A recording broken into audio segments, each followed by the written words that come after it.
Halo, assalamualaikum warahmatullahi wabarakatuh. Apa kabar Holiker semuanya? Pada kesempatan kali ini, Hororholic akan mencoba menceritakan sebuah kisah dari narasumber kita. Namun kebetulan narasumber kita ini tidak berkenan untuk bercerita secara langsung karena kata beliau bahasanya belepotan, sehingga beliau menceritakan dengan cara beliau dan meminta Hororholic untuk menceritakan ulang apa yang sudah beliau alami. Begini ceritanya.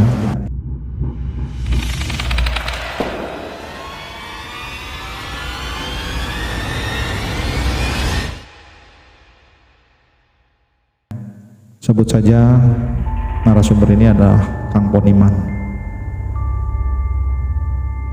Sekitar 25 tahun yang lalu saat Kang Poniman baru punya satu orang anak, dan kebetulan anaknya ini masih berumur 2 tahun ya. Kang Poniman ini kebetulan menikah dengan orang kampung sebelah.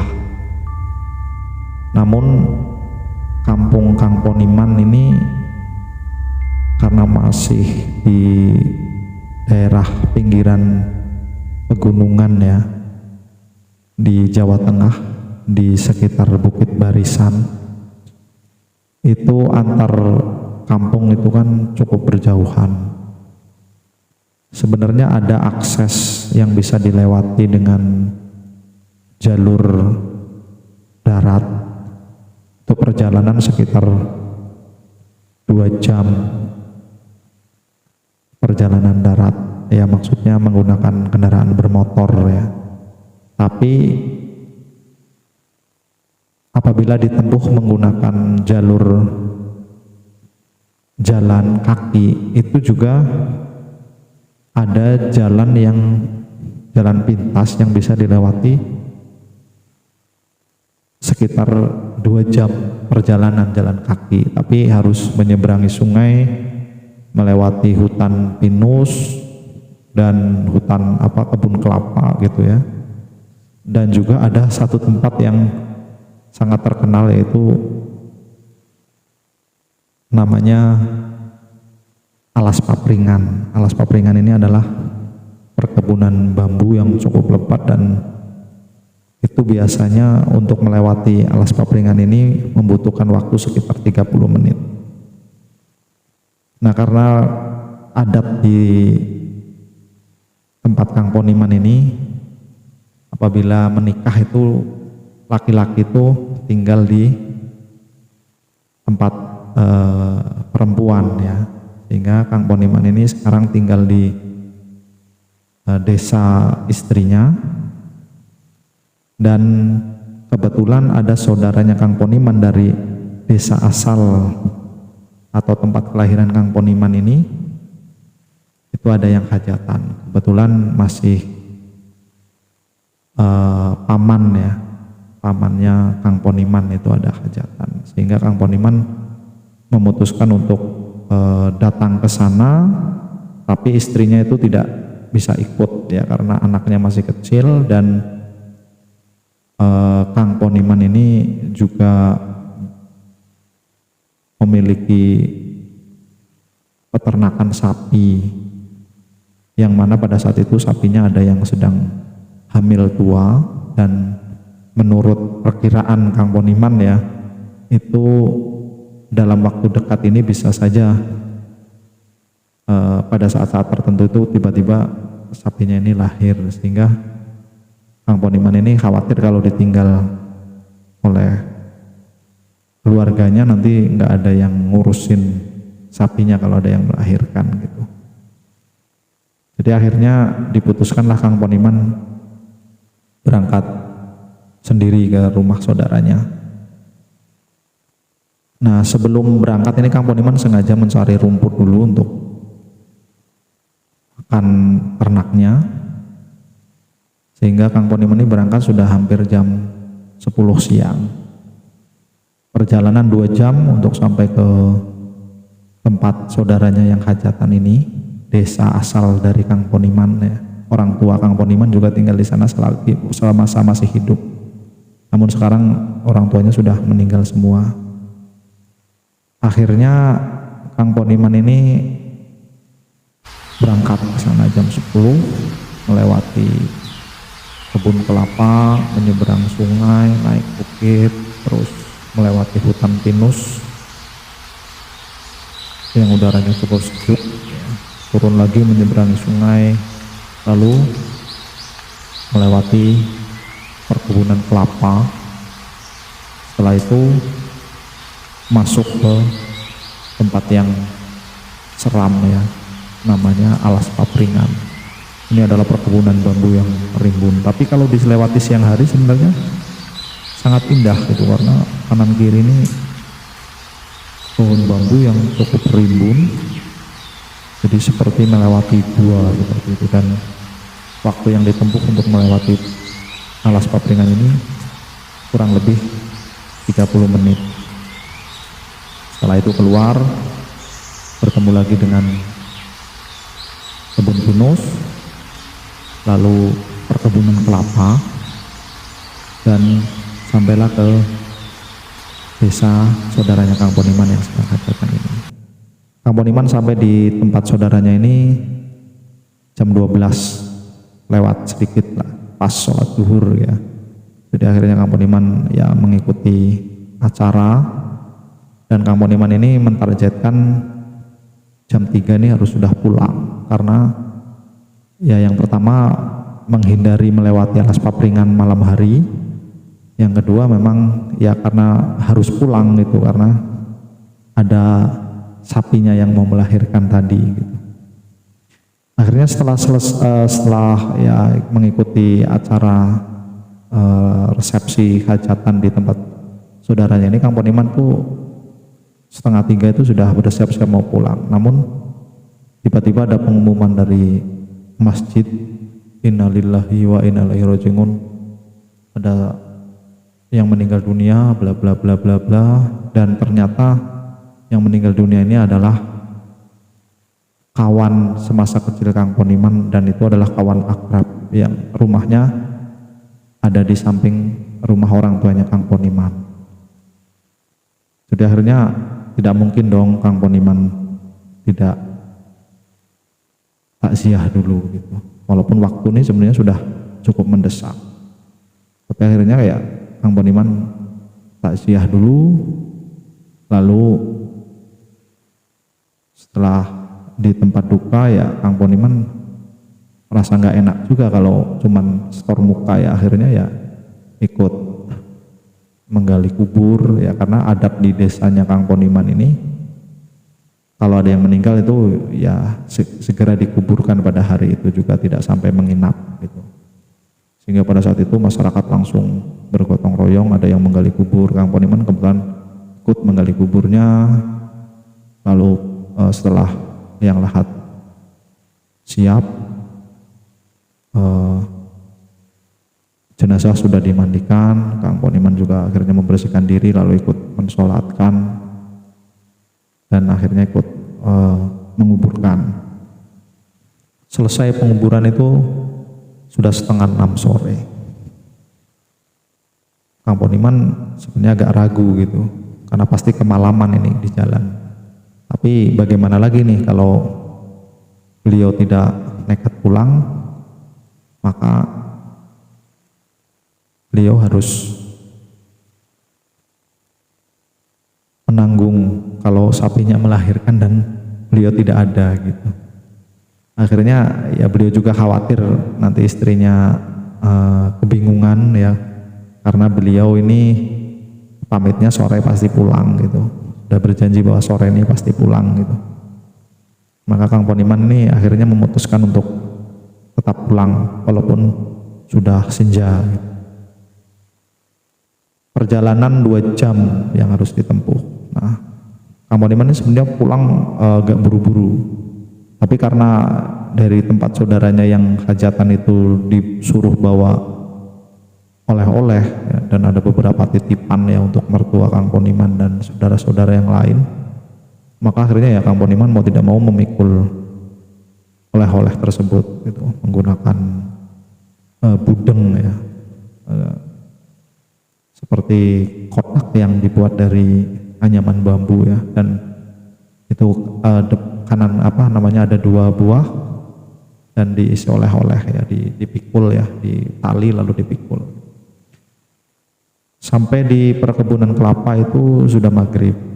Saat menyeberang sungai, Kang Poniman menyempatkan sholat maghrib di pinggir sungai, lalu Kang Poniman menyiapkan 3 buah obor yang dibuat dari daun kelapa yang sudah kering, karena kebetulan melewati perkebunan kelapa. Kang Poniman sambil mencari daun kelapa, sambil merokok Kang Poniman memikul oleh-oleh tadi sambil membawa obor yang dibuat dari daun kelapa yang kering itu, atau orang di tempat Kang Poniman ini menyebutnya blarak ya, obor dari blarak. Blarak ini adalah daun kelapa kering.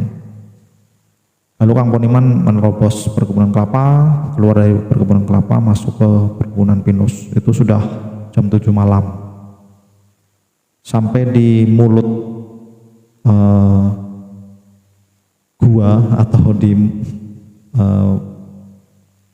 jalan masuk rerumpunan bambu yang disebut Alas Papringan ini sudah hampir setengah 8 malam. Kang Poniman mengumpulkan keberanian ya untuk masuk ke perkebunan ini, karena memang di situ terkenal sekali angker ya, dan masyarakat itu sudah banyak yang menceritakan pengalamannya melewati Alas Papringan pada malam hari, dan ya macam-macam yang ditemui gitu. Dan salah satu yang paling terkenal adalah hantu yang disebut sebagai ondar-andir. Ciri-cirinya adalah hantu ini ya merobohkan batang-batang bambu untuk menghalangi jalan, dan itu yang harus dihindari adalah melewati atau melangkahi bambu yang roboh di jalan itu, karena menurut mitos itu ketika ada manusia yang melangkah bambu yang roboh tadi, maka akan bambu ini akan berdiri dan manusianya ini akan terlempar, dan itu akan mengakibatkan celaka. Walaupun belum ada buktinya, tapi mitos ini berkembang cukup terkenal lah di masyarakat gitu. Akhirnya Kang Poniman nekat masuk ke Alas Papringan ini dengan modal obor yang dia bawa tadi. Setelah perjalanan sekitar 20 menit, jadi menurut prediksi Kang Poniman ini ya, dia berada di tengah-tengah Alas Papringan lah. Tiba-tiba Kang Poniman ini bertemu dengan sebuah persimpangan. Kang Poniman agak heran gitu. Perasaan pada saat berangkat tadi hanya ada 1 jalur gitu, dan memang hanya ada 1 jalur, tapi kenapa pada saat pulang ini kok ada 2 jalur gitu. Dan kalau dilihat itu jalur ke kanan dan ke kiri ini sama gitu, jadi bekas jejak manusianya ini juga sama gitu, sama-sama ini ya, sering dilewati, kelihatannya seperti itu. Jadi Kang Poniman ini bingung mau ambil kanan atau kiri. Kalau seandainya ada satu yang sepertinya jarang dilewati, yang satunya kelihatan sering dilewati, pasti Kang Poniman akan memilih salah satu yang sering dilewati. Tapi ini sama saja gitu. Akhirnya Kang Poniman ini memutuskan mengambil yang sebelah kiri, karena menurut prediksi Kang Poniman ini arah ke desa istrinya itu adalah yang jalur kiri ini sepertinya gitu. Akhirnya Kang Poniman memutuskan untuk mengambil jalur kiri sambil berpikir positif ya. Walaupun bulu kuduk sudah berdiri ya, suasana sangat mencekam ya, sangat menyeramkan, tapi akhirnya Kang Poniman tetap memberanikan diri, karena sebenarnya Kang Poniman ini terkenal orang yang cukup berani ya di desa istrinya, karena beliau ini sering mencari rumput sampai maghrib di dekat pemakaman desa. Tapi pada saat melewati Alas Papringan ini, Kang Poniman ini nyalinya ciut juga gitu. Setelah sekitar 10 menit berjalan, Kang Poniman ini heran lagi karena bertemu dengan persimpangan lagi. Dan setelah diamati, ini persimpangannya persis dengan persimpangan yang tadi pertama kali dia temui. Kang Poniman mulai berpikir, ini jangan-jangan dia hanya putar-putar saja di situ gitu. Karena melewati jalur kiri itu kembali lagi ke situ, Kang Poniman akhirnya memutuskan untuk mengambil jalur kanan. Nah, tapi sebelum mengambil jalur kanan ini Kang Poniman karena penasaran gitu ya, itu beliau mengambil plastik bungkus oleh-oleh, yang oleh-olehnya akhirnya dikeluarkan dimasukkan ke plastik yang lain gitu. Plastik ini kebetulan berwarna merah. Kang Poniman ikatkan di sebuah ranting bambu yang masih berdiri di masih basah gitu ya, diikat di situ. Dan Kang Poniman sengaja menyobeknya sedikit untuk ciri-ciri lah. Akhirnya Kang Poniman berjalan lagi lurus ke sebelah kanan. Kalau yang pertama tadi lewat sebelah kiri, yang sekarang Kang Poniman lewat sebelah kanan. Namun setelah 10 menit berjalan, ternyata Kang Poniman kembali lagi ke persimpangan, bertemu dengan persimpangan, dan ketika melihat ke ranting bambu yang ada di persimpangan itu, benar saja ada plastik merah yang itu jelas-jelas tadi Kang Poniman yang memasangnya. Sehingga Kang Poniman ini sudah mulai panik di situ. Dia bingung ini, mau putar balik atau kemana gitu. Akhirnya Kang Poniman ini memutuskan untuk membuat perapian di persimpangan itu dengan tujuan beliau masih memantau api tersebut untuk berjalan menjauhi api gitu, biar jangan balik lagi. Tujuan Kang Poniman seperti itu. Akhirnya Kang Poniman mengumpulkan daun-daun bambu, ranting-ranting bambu kering cukup banyak ya, lalu dibakar. Ketika sudah mulai menyala nih, Kang Poniman langsung berjalan. Ya tujuannya nanti kira-kira apinya cukup besar, Kang Poniman masih bisa memantau dari kejauhan, sehingga Kang Poniman ini mengarah ke arah yang menjauh dari perapian itu. Ketika perasaan sudah jauh dan api itu sudah tak terlihat lagi, itu ternyata tiba-tiba Kang Poniman mengarah ke api tersebut lagi. Ini di luar nalar, kata Kang Poniman. Bingung, tadi apinya ada di belakang, sekarang ada di depan katanya. Dan kembali lagi ke persimpangan tersebut. Ya Kang, tidak ada pilihan lain, Kang Poniman tetap berjalan menuju ke arah perapian tadi. Dan yang paling menakutkan lagi adalah ternyata di pinggir perapian tadi ada sesosok makhluk tinggi besar berbulu hitam sedang jongkok di samping perapian membelakangi Kang Poniman. Kang Poniman langsung tercekat, bingung, panik, tapi tidak bisa berlari katanya seperti itu. Sehingga Kang Poniman ini hanya membaca doa-doa istighfar, membaca ayat kursi dan sebagainya. Setelah diamat-amati, kata Kang Poniman, makhluk ini cukup aneh karena seluruh badannya ini ditumbuhi bulu dan bulunya panjang semua. Jadi kalau dibilang itu rambutnya itu dari atas kepala sampai ke kaki itu seperti rambut kepala semua katanya. Tapi terlihat tangannya, kakinya.